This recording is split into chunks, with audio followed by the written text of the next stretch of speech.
आज मैं आप सभी के लिए एक ऐसी खबर लेकर के आया हूं जिसे देख करके उसके पीछे का जो मैं कारण आप सभी को अपने एनालिटिक्स के माध्यम से बताने जा रहा हूं, आपके रोंगटे खड़े हो जाएंगे और आप एक ऐसी आपको ये कहानी ऐसी लगी जैसे कोई थ्रिलर मूवी हो कि अगर कोई उस पे एक विलेन है और वो नाम है कि यही विलन उसको मार रहा है, लेकिन बाद में जब जांच होती है, पड़ताल होती है और बहुत बड़ा हादसा होने का जब ये पता चलता है कि नहीं, ये विलन नहीं, ये तो निर्दोष है, बल्कि इसके पीछे जो कहानी है वो किसी और की है और ये किसी और की साजिश थी जिसको इसको आगे रख करके पीछे से कोई और कांड कर गया था।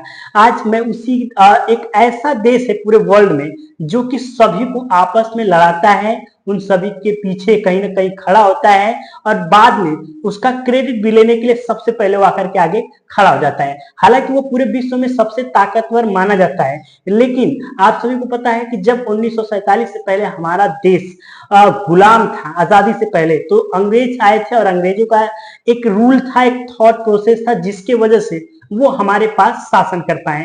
जब उन्होंने सबसे शुरुआती में यहाँ पर एंट्री मारी तो उन्होंने देखा कि सबसे ताकतवर राजा कौन है और उसका साथ देते हैं, और जो गरीब राजा है, जो कमजोर राजा है, उन पे अटैक करते हैं और उनको हरा करके फिर इस राजा को ये लालच देंगे कि हम तुमको ये पूरा राज दे देंगे, लेकिन इसका 50% हमें देना। और अंत में होता ये था कि जिसके साथ लड़ करके जिसको हराते थे उसका और जिसको लड़वाते थे उसका भी राज्य अपने आप कर लेते थे अपने अंडर में। और लास्ट में ये हुआ कि ऐसा करते करते पूरे भारतवर्ष में इन्होंने लगभग 200 सालों तक राज किया। इस प्रोसेस का नाम था डिवाइड एंड रूल, फूट डालो शासन करो की नीति से इन लोगों ने पूरे वर्ल्ड में राज किया। ऐसा बहुत कम देश आपको देखने को मिलेगा, 257 देशों में से, हालांकि अभी 206 ही देश थे उस समय पे, बाद में कुछ 57 देश 50-60 देश अलग से बनाए गए, वो मेरी जानकारी की पूरी नहीं है, लेकिन फिर भी इतना पता है कि आजादी जब ये देश गुलाम हुआ था तो ब्रिटिश का शासन बहुत सारे देशों पे था, बहुत सारे देशों पर इनकी हुकूमतें चलती थी और सब पे सेम रूल इनका लागू होता था, डिवाइड एंड रूल। आज उसी को एक अलग तरीके से, मॉडर्न तरीके से एक देश है जो ऑपरेट कर रहा है, उसका नाम है अमेरिका। आप भारत पाकिस्तान युद्ध को ले लें, रसिया यूक्रेन को ले लें, रसिया यूक्रेन का युद्ध चाहता तो कब का खत्म हो जाता, लेकिन नाटो करके वो पूरा उसके सपोर्ट में रहा, कभी रसिया कभी यूक्रेन, कभी रसिया कभी यूक्रेन। अब उसके बाद जब ऑपरेशन सिंदूर चला, पाकिस्तान के जो कायराना हरकत थी पुलवामा में, उसको जवाब दिया गया, तो न जाने बीच में क्या हुआ और डायरेक्ट ट्वीट पर अनाउंस कर दिए डोनाल्ड ट्रंप जी की मैं मध्यस्थता करा दी है, शांति करा दिया है, और बाद में पता चला कि ऐसा कोई बात ही नहीं हुई है, ना उसके तरफ से ना हमारे तरफ से। ये जो सहमति बनी है ये उनके मिलिट्री और हमारे मिलिट्री जो फोर्सेस होते हैं, आर्म फोर्सेस होती है, उनके जो चीफ होते हैं उनके द्वारा हॉटलाइन पे कुछ बातें होती हैं, उसके बाद जाकर किसी चीज पे सहमति बनती है। इसमें अमेरिका का कहीं दूर दूर तक लेना देना नहीं है। लेकिन उसके बाद एक खबर आई कि आसिम मुनीर जो वहां का जनरल है, आर्मी का चीफ है, उसको व्हाइट हाउस में अब बुलाते हैं, उसको डिनर वगैरह करवाते हैं और उसके अगले ही दिन ये खबर आ जाती है कि जो इजराइल और ईरान का लफड़ा चल रहा था, जिसमें इजराइल ने एक दिन पहले ही बोला था कि मैं परमाणु जहां पे ठिकाने हैं ईरान के तेहरान शहर में, मैंने सिर्फ उन पे हमला किया और उसको नष्ट किया है। और ये हमला मैंने पहले इसलिए किया है क्योंकि इजराइल ये बोला कि मैंने इसलिए हमला किया है कि हो सकता है इन फ्यूचर ईरान हम पे हमला कर दे, और जो ईरान परमाणु बम बना रहा है वो मेरे लिए बना रहा है, तो मैंने उसकी परमाणु बम को ही नष्ट करने के लिए हमला कर दिया। और ये एक युद्ध की रणनीति होती है कि अगर आपको अपने दुश्मन के हथियारों का आप स्टोर पता चल जाए तो आप उस पर डायरेक्ट अटैक कर दें और उसको नष्टे नाबूद कर दें, जिससे होता यह है कि आप अपने दुश्मन को पहले ही कमजोर बना देते हैं। तो जब वो दुश्मन कमजोर हो जाएगा तो जाहिर सी बात है कि वो आप पे कभी भी हमला नहीं करेगा। और इजराइल ने जवाबी कार्रवाई में यही किया। लेकिन उससे पहले जब ये G7 की मीटिंग चल रही थी, जहां पे डोनाल्ड ट्रंप और अन्य प्रकार के देशों के लोग वहां पर, प्राइम मिनिस्टर से लेकर के अन्य जो डेवलपमेंट के हिसाब से या फिर जो भी अलग अलग प्रकार की कंट्री थी, वो सारी चीजों ने सम्मति के लिए बात करने के लिए पहुंचे हुए थे। वहां से डोनाल्ड ट्रंप यू टर्न लेते हैं आधे अधूरे मीटिंग्स में, और जाते वक्त हमारे प्राइम मिनिस्टर जो प्रधानमंत्री नरेंद्र मोदी जी हैं, उनसे भी बात करते हैं कि आप अमेरिका आए और यहाँ पर होने वाला था बहुत बड़ा खेल, ऐसा खेल कि आप उसको देख करके भारत का सर, जब ये होता तो भारत का सर पूरा एकदम नीचे हो जाता। इसके पीछे बहुत बड़ी राजनीति थी।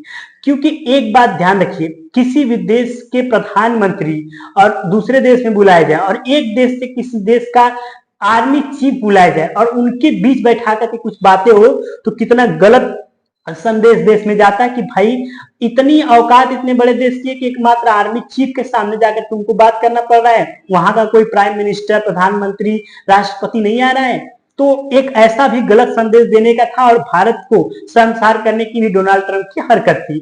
उसके बाद जो खबर निकल करके आई इजराइल के ऊपर कि इजराइल की तरफ से हमने ईरान के ऊपर हमला कर दिया, और जहां पर 3 ठिकाने थे परमाणु जहां पर बन रहा था ईरान में, जहां की तेहरान के शहर में, जो कि ईरान की राजधानी तेहरान है, वहां पर परमाणु संसाधन जहां पर एकत्र किए थे यूरेनियम, जहां से परमाणु बनाने का काम चल रहा था, वहां पर हमारे फोर्स ने हमला किया और सबको नष्ट कर दिया है। और आपको बता दूं कि जो अमेरिका ने बम गिराए हैं ईरान में, वो ईरान में 40 किलोमीटर जमीन के नीचे जाकर के वो बम किसी भी चीज को नस्तानाबूद करने की क्षमता रखते हैं। हालांकि उसकी जो ठोस है, ऊर्जा है, वो काफी और भी तेजी से फैलती है। वो बम बहुत ही ज्यादा इफेक्टिव है, प्रभावशाली है, वो और भी खतरनाक साबित हो सकता है। लेकिन फिलहाल जो अमेरिका की तरफ से डोनाल्ड ट्रंप जो कि बड़बोले हैं, उनकी तरफ से खुद ही ट्वीट करके बताया गया कि हमने ईरान के ऊपर हमला किया, हमारे जो फोर्स हैं, एयर फोर्स, वो बिल्कुल सलामत है, अच्छे से हमला करके अपने घर पे आ गई है। और उसके बाद कहां पे हमला किया उसकी भी पूरी जानकारी दे दिए। अब ये सारी बातों में एक चीज निकल करके आती है कि जो लोग भी मुस्लिम होने के नाते मुस्लिम कंट्री की सपोर्ट में थे, वो फिलिस्तीन का रोज राग अलापते थे। पाकिस्तान पे हमला होता था तो ह्यूमन राइट्स का कटोरा लेकर के खड़े हो जाते थे कि ह्यूमन राइट्स, उसको क्यों मार रहे हो, क्यों मार रहे हो। आज वो एक शब्द नहीं बोलेंगे अमेरिका के खिलाफ कि अमेरिका ने ईरान पे हमला क्यों किया।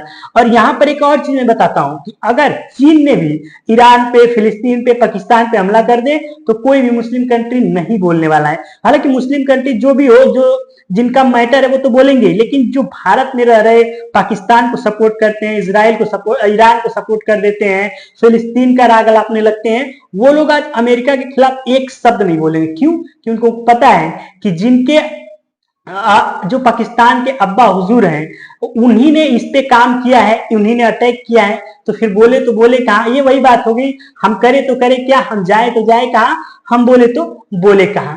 तो ये बहुत ही जबरदस्त एक तरह से जीरो जो इंटॉलरेंस की जीरो पॉलिटिक्स जो होती है, उसका बहुत ही जीता जागता उदाहरण है कि विदेश में कोई किसी का दोस्त, कोई किसी का दुश्मन नहीं है। सिर्फ और सिर्फ अपने फायदे की सभी देश सोचते हैं। इजराइल का जहां से ऐसा लग रहा था कि नहीं इजराइल ईरान का मैटर है, वहां पे अमेरिका आ गया। अमेरिका के आने का पीछे कारण था कि अमेरिका के जो प्रेजेंट में प्रेसिडेंट हैं, उनकी जो इमेज एक इमोजी वाली इमेज बन गई थी, जैसे मीम इंडस्ट्री के वो बादशाह बन गए थे। जहां देखो तहां डोनाल्ड ट्रंप के मीम शेयर हो रहे थे, जहां देखो तहां डोनाल्ड ट्रंप के बारे में ही बातें हो रही थी। तो कहीं ना कहीं उसके इमेज पे भी आ रहा था। और दूसरी बात कि इजराइल और अमेरिका बहुत ही ज्यादा घनिष्ठ संबंध है, चाहे वो किसी भी तरह से आप देख सकते हैं, वो कई मामलों में एक ही है। और जो ईरान है वो अमेरिका से बिल्कुल डिफरेंस है। और रही बात जो पाकिस्तान कल तक ईरान का खुला समर्थन कर रहा था, वो पाकिस्तान एक सिंगल ट्वीट भी नहीं करेगा कि ईरान के खिलाफ ऐसा क्यों किया गया।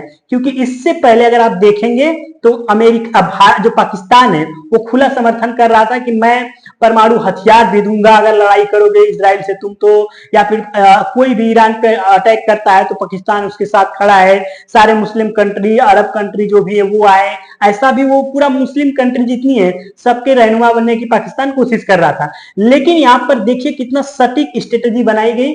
अमेरिका ने पहले उसके आर्मी चीफ को बुलाया, पाकिस्तान के आसिम मुनीर को, और वहां से जैसे पाकिस्तान आया उसके बाद सुबह ही ईरान पे हमला कर दिया अमेरिका ने। अब चूंकि अब इतना पता चल गया कि पाकिस्तान खुद अमेरिका के साथ जाकर के हाथ मिलाया था, तो अमेरिका के खिलाफ पाकिस्तान नहीं बोल सकता। आप पाकिस्तान नहीं बोलेगा तो इस देश में जो भी पाकिस्तानी सपोर्टर हैं, मुस्लिम सपोर्टर मैं नहीं कह रहा हूं, पाकिस्तानी सपोर्टर, क्योंकि बहुत हुआ था, ऑपरेशन सिंदूर नहीं हुआ था, ऑपरेशन सिंदूर नहीं हुआ था तो मारो मारो, और जब होने लगा तो डिस्कलेट, ऐसा नहीं करना चाहिए, ऐसा नहीं करना चाहिए, बातचीत करना चाहिए। ये सारी बातें कहां से आ रही थी? इंडिया में ही आ रही थी। इंडिया में बैठ करके लोग फटाफट ट्वीट, फेसबुक, इंस्टाग्राम पे बहुत उंगलियां चला रहे थे। अब उनके मुंह पे ताला लग गया है, वो नहीं बोलेंगे। क्यों? क्योंकि जो अमेरिका ने किया है वो बहुत ही स्ट्रेटेजिक तरीके से किया है कि ना पाकिस्तान बोल पाएगा, ना पाकिस्तान के सपोर्टर हिंदुस्तान में जो लोग पल रहे हैं नाजायज औलाद वो भी नहीं बोल पाएंगे, और रही बात दूसरे देश की तो वो कभी भी किसी से इंटरफेयर करते ही नहीं है। तो जो सबसे ज्यादा बड़बोला था उसी को बुला करके यहाँ पर पकड़ लिया और उसके बाद अगले को पीट भी दिया। तो जबरदस्त काम किया अमेरिका ने। यहाँ पर मैं कहना चाहूंगा किसी भी स्थिति में किसी भी देश के ऊपर हमला करना, युद्ध करना, कोई भी ये किसी भी समस्या का परमानेंट सोल्यूशन नहीं है। सबसे भी जो भी कोई विवाद होती है, किसी बारे में बात हो, शांति की तरीके से, शांतिपूर्ण तरीके से ही बात करना चाहिए। हम भी कहेंगे कि शांति अपनाओ, पूरे देश में शांति हो। अब हम भी कहेंगे, हम लोग भी कहेंगे, हिंदुस्तान पूरा कहेगा कि शांति अपनाओ, शांति अपनाओ। ईरान आप भी हमला मत करना, शांति अपनाओ। चलिए आगे भी कुछ न्यूज आएगा तो मैं आप सभी को जरूर दूंगा। मेरे चैनल को सब्सक्राइब कर लीजिए। आप सभी को विदेश, देश, सभी प्रकार की न्यूज जो भी जानकारी होगी उसका अपडेट इस चैनल पे मिलता रहेगा।